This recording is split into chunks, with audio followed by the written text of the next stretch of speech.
Welcome student, Sonu classes 9-1 में आपका स्वागत है। आज हम लोग 10वीं क्लास के सोशल साइंस से 50 ऑब्जेक्टिव प्रश्नों को जानेंगे, जो कि बहुत ही महत्वपूर्ण ऑब्जेक्टिव है। कई बार रिपीटेड ऑब्जेक्टिव भी इसमें शामिल है। इससे पिछले वाला जो साइंस क्लास की ऑब्जेक्टिव जो बनाए थे, उसमें से बहुत ही अच्छे ढंग से उसके सवालों को हल किए गए थे, जिसमें से सावन, सुजल, सुरभि, संजना, मदन, इन सबों का रिजल्ट बहुत ही बेहतरीन आया था, जो कि 80 में से 75 सवालों के हल किए थे, 75 सवालों को हल किए थे। तो पहला प्रश्न है ब्रेस्ट लिटोवस्क की संधि किन देशों के बीच हुई थी? रूस और इटली, रूस और फ्रांस, रूस और इंग्लैंड, रूस और जर्मनी। तो जो ब्रेस्ट लिटोवस्क की संधि जो थी वो हुई थी रूस और जर्मनी के बीच। ऑप्शन नंबर हो जाएगा आप लोगों का डी नंबर। ठीक है, ऑप्शन नंबर डी। अगला प्रश्न है, मार्च 1946 में फ्रांस तथा वियतनाम के बीच होने वाला समझौता किस नाम से जाना जाता है? ठीक है, ऑप्शन नंबर आप लोग देख के इसका मारिए क्या होगा। ठीक है, इसका सही जवाब हो जाएगा इनमें से कोई नहीं, ऑप्शन नंबर डी। अगला प्रश्न है, अगला प्रश्न है, पूर्ण स्वराज की मांग का प्रस्ताव कांग्रेस के किस वार्षिक अधिवेशन में पारित हुआ था? ऑप्शन नंबर है 1929 लाहौर, 1933 कलकत्ता, 1931 कराची, 1924 बेलगाम। तो ऑप्शन नंबर इसका हो जाएगा ए नंबर 1929 लाहौर। अगला प्रश्न को देखते हैं, वल्लभ भाई पटेल को सरदार की उपाधि किस आंदोलन के दौरान दी गई थी? ठीक है, इसका जल्दी से कमेंट कीजिए क्या होगा इसका आंसर। वल्लभ भाई पटेल को सरदार की उपाधि किस आंदोलन के दौरान दी गई थी? तो इसका सही आंसर हो जाएगा ऑप्शन नंबर ए बारदोली आंदोलन के दौरान वल्लभ भाई पटेल को सरदार की उपाधि दी गई थी। अगला प्रश्न है, भारत के लिए पहला फैक्ट्री एक्ट कब पारित हुआ था? ऑप्शन नंबर ए 1838, 1858, 1881, 1911। तो जल्दी से कमेंट कीजिए इसका आंसर क्या होगा। 5 नंबर का जो ऑप्शन नंबर हो जाएगा आप लोगों का सी नंबर 1881। ठीक है, अगला प्रश्न को हम लोग जानते हैं। अगला प्रश्न है क्या, पूंजीपति वर्ग के द्वारा किस वर्ग का शोषण हुआ था? मध्यम श्रमिक वर्ग, मध्यम वर्ग, कृषक वर्ग, इनमें से सभी, यानी डी नंबर इसका क्या होगा, सही आंसर हो जाएगा आप लोगों का डी नंबर की तीनों वर्गों का क्या हुआ था, पूंजीपतियों के द्वारा शोषण किया गया था। ठीक है, अगला प्रश्नों को हम लोग देखते हैं। अगला प्रश्न क्या है, अगला प्रश्न है कि आधुनिक युग में अर्थव्यवस्था के क्षेत्र में होने वाली सबसे बड़ी क्रांति कौन सी थी? ऑप्शन नंबर ए वाणिज्य क्रांति, बी औद्योगिक क्रांति, सी साम्यवादी क्रांति, डी हो गया आपका ऑप्शन नंबर भौगोलिक क्रांति। तो इसका सही जवाब जो हो जाएगा आप लोगों का ऑप्शन नंबर बी हो जाएगा औद्योगिक क्रांति। नेक्स्ट अगला प्रश्न देखते हैं। 8 नंबर का प्रश्न है कि भूमंडलीकरण की शुरुआत किस दशक में हुई थी? ऑप्शन नंबर ए है 1990, बी 1960, सी 1970, डी 1980। भूमंडलीकरण की शुरुआत किस दशक में हुई थी? तो इसका सही आंसर हो जाएगा आप लोगों का ऑप्शन नंबर ए हो जाएगा 1990। भूमंडलीकरण की शुरुआत हो गई थी 1990 में। तो गुटेनबर्ग ने सर्वप्रथम किस पुस्तक की छपाई की? Option A Quran, B Gita, C Hadith, D Bible. Gutenberg ने जो अपना प्रिंटिंग प्रेस बनाया था, उसमें से सबसे पहले किस पुस्तक की छपाई हुई थी? तो ऑप्शन नंबर हो जाएगा आप लोगों का डी नंबर बाइबिल, यानी बाइबिल पुस्तक की सबसे पहले छपाई की गई थी। अगला प्रश्न है, विश्व में सर्वप्रथम मुद्रण की शुरुआत कहाँ हुई? ऑप्शन नंबर ए है भारत, बी जापान, सी चीन, डी नंबर है अमेरिका। तो विश्व में सबसे पहले मुद्रण की शुरुआत कहाँ हुई थी, कागजी मुद्रा की शुरुआत कहाँ हुई थी? तो ऑप्शन नंबर हो जाएगा आप लोगों का सी नंबर चीन। चीन में सबसे पहले क्या हुई थी, कागजी मुद्रा की शुरुआत हुई थी, मुद्रण क्रांति हुई थी। मेढक के प्रजनन को, इस प्रश्न में है क्या, मेढक के प्रजनन प्रक्रिया को बाधित करने वाला रसायन कौन सा है? Option A benzene, B urea, C endrin, D phosphorus. तो इसका सही जवाब हो जाएगा आप लोगों का सी नंबर एंड्रीन। मेढक की जो प्रजनन प्रक्रिया को बाधित करता है, रोकता है, वो एंड्रीन है। इसके द्वारा क्या होता है, मेढक के प्रजनन प्रक्रिया बाधित होती है। अगला प्रश्न है, बिहार में अति जल दोहन से भूमिगत जल में किस तत्व का संकेंद्रण बढ़ा है? ए नंबर ऑप्शन है फ्लोराइड, बी नंबर क्लोराइड, सी आर्सेनिक, डी लोहा। इसमें ऑप्शन में लोटा हो गया फ्रेंड्स, तो यहाँ पे लोहा होगा। तो इसका सही आंसर है सी नंबर आर्सेनिक। तो अगला प्रश्न है, संविधान की धारा का संबंध है वाणिज्य तथा प्राकृतिक संसाधनों के संरक्षण से, मृदा संरक्षण से, जल संसाधन संरक्षण से, खनिज संपदा संरक्षण से। इसका सही आंसर ए नंबर हो जाएगा। संविधान की धारा का जो संबंध है वो वाणिज्य। ऑप्शन नंबर 14 देखते हैं क्या फ्रेंड्स, बिहार के कितने प्रतिशत भौगोलिक क्षेत्रों में वन का फैलाव है? ऑप्शन ये है 15%, बी 20%, सी 10%, डी 7%। तो इसका सही जवाब हो जाएगा आप लोगों का ऑप्शन नंबर डी हो जाएगा 7%। अगला प्रश्न है, अगला प्रश्न क्या कहता है हम लोग देखते हैं। तो ये 15 नंबर का प्रश्न है, एल्युमिनियम बनाने के लिए किस खनिज की आवश्यकता पड़ती है? ए नंबर है खनिज, B number tin, C number लोहा, डी नंबर बॉक्साइट। तो एल्युमिनियम बनाने के लिए किस खनिज का प्रयोग किया जाता है? तो वो है बॉक्साइट। ऑप्शन नंबर डी हो जाएगा आपका राइट आंसर। अगला प्रश्न हम लोग देखते हैं, 16वां नंबर का प्रश्न क्या कहता है, भारत के किस राज्य में सौर ऊर्जा की विकास की सर्वाधिक संभावनाएं है? ए असम, बी अरुणाचल प्रदेश, सी राजस्थान, डी मेघालय। तो आपका जो सही आंसर हो जाएगा सी नंबर हो जाएगा राजस्थान। राजस्थान में सौर ऊर्जा की बहुत ज़्यादा संभावनाएं है। अगला प्रश्न है, निम्नलिखित में से कौन छोटे पैमाने का उद्योग है? चीनी उद्योग, कागज उद्योग, खिलौना उद्योग, विद्युत उपकरण उद्योग। तो आप अपने ऑप्शन के अनुसार सही जवाब दीजिए। ठीक है, आपका जो ऑप्शन होगा वो हो जाएगा सी नंबर सही हो जाएगा। खिलौना उद्योग जो है वो छोटे पैमाने के उद्योग के अंतर्गत आते हैं।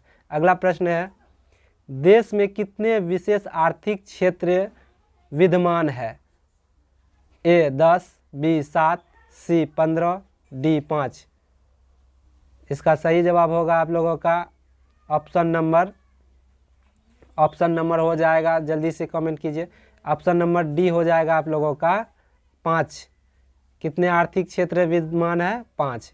बिहार की सीमा में रेल मार्ग की कुल लंबाई कितनी है? आप ऑप्शन के अनुसार इसका जवाब दीजिए, जल्दी से कमेंट कीजिए।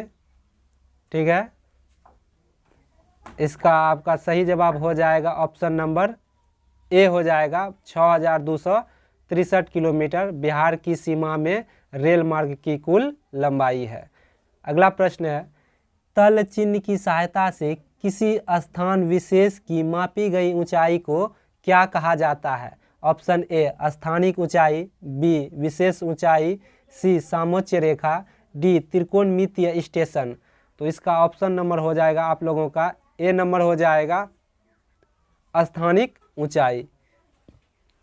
स्थानिक ऊंचाई। तो अगला प्रश्न है, जब हम लैंगिक विभाजन की बात करते हैं तो हमारा अभिप्राय होता है ए स्त्री और पुरुष के जैविक अंतर, बी समाज द्वारा स्त्रियों और पुरुषों को दी गई असमान भूमिकाएं, सी बालक और बालिकाओं की संख्या का अनुपात, डी लोकतंत्र व्यवस्था में महिलाओं को मतदान का अधिकार न मिलना। तो सही जवाब हो जाएगा आप लोगों का बी नंबर समाज द्वारा स्त्री और पुरुषों को दी गई असमान भूमिकाएं। भारतीय संविधान, अगला प्रश्न है, भारतीय संविधान के बारे में इनमें से कौन सा कथन सही है? यह धर्म के आधार पर भेदभाव की मनाही करता है, यह धर्म को राष्ट्र के धर्म मानता है, यह लोगों को कोई भी धर्म मानने की आज़ादी नहीं है, महिलाओं को मतदान के अधिकार का अभाव है। तो आपका ऑप्शन नंबर हो जाएगा, ऑप्शन नंबर ए हो जाएगा, यह धर्म के आधार पर भेदभाव की मनाही करता है भारतीय संविधान। तो अगला प्रश्न है, सत्ता में साझेदारी सही है क्योंकि यह विविधताओं को अपने में समेट लेती है, देश की एकता को कमज़ोर करती है, फैसला लेने में देरी करती है, डी विभिन्न समुदायों के बीच टकराव कम करती है। सत्ता में साझेदारी जो है वो क्यों जरूरी है? तो इसका सही आंसर हो जाएगा बी नंबर, देश की एकता को क्या करती है? कमज़ोर करती है। अगला प्रश्न है, वर्ष 1975 ईस्वी को भारतीय राजनीति में किस लिए जाना जाता है? यानी वर्ष 1975 ईस्वी को भारतीय राजनीति में किस लिए जाना जाता है? ठीक है, ऑप्शन को देखकर आप लोग जवाब दीजिए। तो इसका सही जवाब हो जाएगा सी नंबर हो जाएगा कि 1975 में भारत में क्या हुआ था? आपातकाल लागू हुआ था, देश में आपातकाल लागू हुआ था। अगला प्रश्न है, बिहार में संपूर्ण क्रांति का नेतृत्व निम्न में से किसने किया? तो option number A Morarji Desai, B Nitish Kumar, C Lalu Prasad, D Jayaprakash Narayan. तो इसका सही जवाब होगा आप लोगों का, ठीक है, इसका सही जवाब होगा आप लोगों का डी नंबर, जयप्रकाश नारायण, यानी ऑप्शन डी हो जाएगा सही हो आप लोगों का। अगला प्रश्न है, नर्मदा घाटी परियोजना किन राज्यों से संबंधित है? ऑप्शन देख के इसका जवाब दीजिए। नर्मदा घाटी परियोजना जो है किन किन राज्यों से संबंधित है? तो इसका जो सही आंसर होगा आप लोगों का ऑप्शन नंबर हो जाएगा बी नंबर, तमिलनाडु, केरल और कर्नाटक। इन राज्यों से क्या है कि नर्मदा घाटी का संबंध है। अगला प्रश्न है, निम्न में से किसे लोकतंत्र का प्राण माना जाता है? सरकार, न्यायपालिका, संविधान, राजनीतिक दल। तो मतलब लोकतंत्र का प्राण किसे कहा जाता है? ठीक है, जल्दी से कमेंट कीजिए। ये रिपीटेड प्रश्न है, बहुत ही महत्वपूर्ण ऑब्जेक्टिव प्रश्न है। तो इसका सही जवाब हो जाएगा आप लोगों का डी नंबर, राजनीतिक दल। राजनीतिक दल को लोकतंत्र का प्राण कहा जाता है। ठीक है, अगला प्रश्न देखते हैं, दल बदल कानून निम्न में से किस पर लागू होता है? सांसदों और विधायकों पर, बी राष्ट्रपति पर, सी उपराष्ट्रपति पर, डी इनमें से सभी पर। तो मतलब दल बदल कानून जो है किस पर लागू होता है? ऑप्शन नंबर हो जाएगा आप लोगों का ए नंबर, सांसदों और विधायकों पर। ठीक है, अगला प्रश्न देखते हैं, जनता दल यू पार्टी का गठन कब हुआ? जनता दल यू पार्टी का यानी यूनाइटेड पार्टी का गठन कब हुआ? ए 1992, 1999, 2003, 2004। तो जनता दल यूनाइटेड पार्टी का जो गठन हुआ था वो हुआ था आप लोगों का 1999, यानी ऑप्शन नंबर हो जाएगा आप लोगों का बी, ये राइट आंसर हो जाएगा। अगला प्रश्न जो है, अगला प्रश्न को हम लोग देखते हैं, निम्न में से किसे अर्थव्यवस्था के प्राथमिक क्षेत्र में सम्मिलित है? निम्नलिखित में कौन, मतलब प्रश्न ये कहता है प्राथमिक क्षेत्र में कौन आता है? सेवा क्षेत्र, कृषि क्षेत्र, औद्योगिक क्षेत्र, इनमें से कोई नहीं। तो आपका जो सही जवाब होगा वो हो जाएगा बी नंबर, कृषि क्षेत्र को कृषि क्षेत्र को प्राथमिक क्षेत्र के अंतर्गत रखा गया है। अगला प्रश्न है, जिस देश की प्रति व्यक्ति आय अधिक होती है वह देश कहलाता है अविकसित, विकसित, अर्धविकसित, इनमें से कोई नहीं। ठीक है, जल्दी से कमेंट कीजिए इसका आंसर क्या होगा। ठीक है, इसका सही जवाब हो जाएगा विकसित देश। जिस देश की प्रति व्यक्ति आय अधिक होती है वे विकसित देश होते हैं। बिहार के किस जिले की प्रति व्यक्ति आय सबसे अधिक है? पटना, गया, शिवहर, नालंदा। ठीक है, बिहार के किस जिले की प्रति व्यक्ति आय सबसे अधिक है? जल्दी से कमेंट कीजिए इसका जवाब। इसका सही जवाब हो जाएगा आप लोगों का ऑप्शन नंबर ए हो जाएगा पटना। इसका जवाब सही जवाब दिया है मदन कुमार ने, इसका सही जवाब दिया है। अगला प्रश्न देखते हैं, भारत का केंद्रीय बैंक कौन सा है? Reserve bank of India, state bank of India, क्षेत्रीय ग्रामीण bank, Punjab national bank. Bharat का केंद्रीय बैंक क्या है? जल्दी से जवाब दीजिए इसका। ठीक है, इसका सही जवाब हो जाएगा आप लोगों का ऑप्शन नंबर ए। इस प्रश्न का सही जवाब सावन, सुमन और सुरभि ने दिया है। अगला प्रश्न देखते हैं, व्यावसायिक बैंकों का सर्वप्रथम राष्ट्रीयकरण कब किया गया है? व्यावसायिक बैंकों का सर्वप्रथम राष्ट्रीयकरण कब किया गया है? ऑप्शन नंबर हो जाएगा 1966, 1980, 1969, 1975। ठीक है, इसका सही जवाब है 1969। बहुत खूब, इसका सभी बच्चों ने सही जवाब दिया है। अगला प्रश्न देखते हैं, ऊर्जा के मुख्य स्रोत क्या है? कोयला, पेट्रोलियम, विद्युत, इनमें से सभी। ऊर्जा के जो है मुख्य स्रोत क्या क्या है? ठीक है, ऑप्शन देख के इसका जवाब दीजिए। ठीक है, तो इसका जो हो जाएगा आप लोगों का सही आंसर डी, इनमें से सभी। ये क्या है? सभी ऊर्जा के मुख्य स्रोत है। अगला प्रश्न देखते हैं। अगला प्रश्न है आप लोगों का, इनमें से कौन सा बहुराष्ट्रीय कंपनी है? Option number A Ford Motors, Samsung, Coca Cola, इनमें से सभी। इसका राइट आंसर क्या होगा फ्रेंड्स? जल्दी से कमेंट कीजिए। इसका राइट आंसर हो जाएगा आप लोगों का इनमें से सभी। ये सभी क्या है? बहुराष्ट्रीय कंपनी है, Ford Motor, Samsung, Coca Cola. अगला प्रश्न को देखते हैं। अगला प्रश्न क्या है? ठीक है, अगला प्रश्न है, उपभोक्ता अधिकार दिवस कब मनाया जाता है? प्रश्न है, उपभोक्ता अधिकार दिवस कब मनाया जाता है? इसका राइट आंसर भेजिए, क्या होगा? ऑप्शन ए में 17 मार्च, बी 15 मार्च, सी 19 मार्च, डी 22 अप्रैल। तो इसका सही जवाब हो जाएगा आप लोगों का बी नंबर ऑप्शन हो जाएगा 15 मार्च। 15 मार्च को उपभोक्ता अधिकार दिवस मनाया जाता है। अगला प्रश्न जो है, इस प्रश्न में क्या कहता है, यदि किसी वस्तु या सेवा का मूल्य 20 लाख से अधिक तथा 1 करोड़ से कम हो तो उपभोक्ता कहाँ शिकायत कर सकता है? ठीक है, उपभोक्ता कहाँ शिकायत कर सकता है? ऑप्शन ए है जिला फोरम, बी राज्य आयोग, सी राष्ट्रीय आयोग, डी इनमें से कोई नहीं। तो ऐसे उपभोक्ता जो अपना शिकायत दर्ज करेगा, ऑप्शन नंबर आपका हो जाएगा बी नंबर राज्य आयोग। अगला प्रश्न देखते हैं क्या कहता है। अगला प्रश्न है आप लोगों का, सुनामी का प्रमुख कारण क्या है? सुनामी का प्रमुख कारण क्या है? ऑप्शन ए समुद्र में भूकंप आना, बी द्वीप पर भूकंप आना, सी स्थलीय क्षेत्र पर भूकंप आना, डी इनमें से सभी। तो सुनामी का जो प्रमुख कारण है वो हो जाएगा आप लोगों का समुद्र में भूकंप आना, यानी ऑप्शन नंबर हो जाएगा आप लोगों का। ठीक है, अगला प्रश्न देखते हैं क्या है। अगला प्रश्न देखते हैं हम लोग। अगला प्रश्न है, भूकंप केंद्र में ऊर्ध्वाधर पृथ्वी पर स्थित केंद्र को क्या कहा जाता है? ठीक है, इन प्रश्नों को हल करते हैं हम लोग, क्या कहा जाता है। तो ये ऑप्शन हो जाएगा हम लोगों का, ऑप्शन हो जाएगा सही ऑप्शन में टिक लगाइए। हम लोगों का ऑप्शन हो जाएगा ऑप्शन नंबर बी हो जाएगा इसका राइट आंसर। ऑप्शन क्या हो जाएगा? बी इसका राइट ऑप्शन हो जाएगा। तो अगला प्रश्न को देखते हैं, भारत का राष्ट्रीय पक्षी है, भारत का राष्ट्रीय पक्षी क्या है? ठीक है फ्रेंड्स, इसका जल्दी से जवाब दीजिए। भारत का राष्ट्रीय पक्षी क्या है? ऑप्शन ए है कबूतर, बी हंस, सी मयूर, डी तोता। तो कबूतर, हंस, मयूर, तोता, इनमें से भारत का राष्ट्रीय पक्षी जो है वो आपका हो जाएगा सी नंबर मयूर, यानी आपका मोर हो गया सही आंसर, ऑप्शन नंबर सी। अगला प्रश्न है, इनमें से कौन सा जीव जो केवल भारत में ही पाया जाता है? कौन सा जीव केवल भारत में ही पाया जाता है? ऑप्शन ए घड़ियाल, बी डॉल्फिन, सी व्हेल, डी कछुआ। तो आपका ऑप्शन जो हो जाएगा वो ऑप्शन नंबर होगा आप लोगों का ए नंबर घड़ियाल। ये घड़ियाल जो है सिर्फ भारत में ही पाया जाता है। अगला प्रश्न है, टैक्सोल का उपयोग होता है, टैक्सोल का उपयोग किस रोग में होता है? ठीक है फ्रेंड्स, जल्दी से इसका जवाब दीजिए।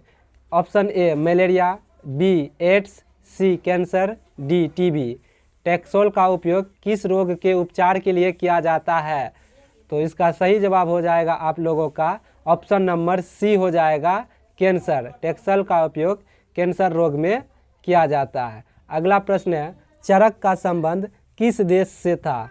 चरक जो है उसका संबंध किस देश से था? म्यांमार, श्रीलंका, भारत, नेपाल। तो चरक एक बहुत ही बड़े आयुर्वेद के ज्ञाता थे। ठीक है, चरक का संबंध किस देश से था? इसका सही आंसर हो जाएगा आप लोगों का ऑप्शन नंबर सी भारत। अगला प्रश्न है, अगला प्रश्न को देखते हैं कि वन संरक्षण एवं प्रबंधन की दृष्टि से वनों को वर्गीकृत किया गया है। ए 4 वर्गों में, बी 3 वर्गों में, सी 5 वर्गों में, डी इनमें से कोई नहीं। तो वनों को जो वर्गीकृत किया गया है आपका ऑप्शन नंबर हो जाएगा, ऑप्शन नंबर आपका बी हो जाएगा इज राइट आंसर। वन संरक्षण एवं प्रबंधन की दृष्टि से वनों को 3 वर्गों में वर्गीकृत किया गया है। 47 नंबर का प्रश्न है, बिहार में कितने प्रतिशत भौगोलिक क्षेत्रों में वन का विस्तार है? Option A 15, option B 21, option C है आपका 20, ऑप्शन डी 7। तो बिहार में जो वनों का जो विस्तार है वो मात्र 7% क्षेत्र में वनों का विस्तार है। अगला प्रश्न देखते हैं, 48 नंबर का प्रश्न है, वन स्थिति रिपोर्ट के अनुसार भारत में वन का विस्तार है, मतलब भारत में वन का विस्तार क्या है? तो इसका सही जवाब होगा आप लोगों का, जल्दी से कमेंट कीजिए पहले, ठीक है। इसका सही जवाब हो जाएगा ऑप्शन नंबर बी हो जाएगा इसका राइट आंसर। 20.55% भौगोलिक क्षेत्र में भारत में वन का विस्तार है। संविधान की धारा 21 का संबंध है, किससे संबंधित है? वन्य जीवों तथा प्राकृतिक संसाधनों के संरक्षण, बी मृदा संरक्षण, सी जल संसाधन संरक्षण, डी खनिज संपदा संरक्षण।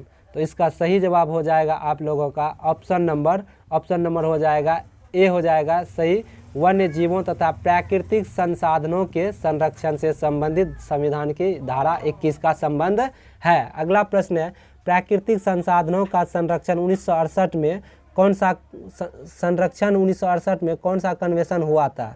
ठीक है, इसका सही जवाब हो जाएगा आप लोगों का ऑप्शन नंबर हो जाएगा सी नंबर हो जाएगा ऑप्शन नंबर सही आपका विश्व आपदा कन्वेंशन।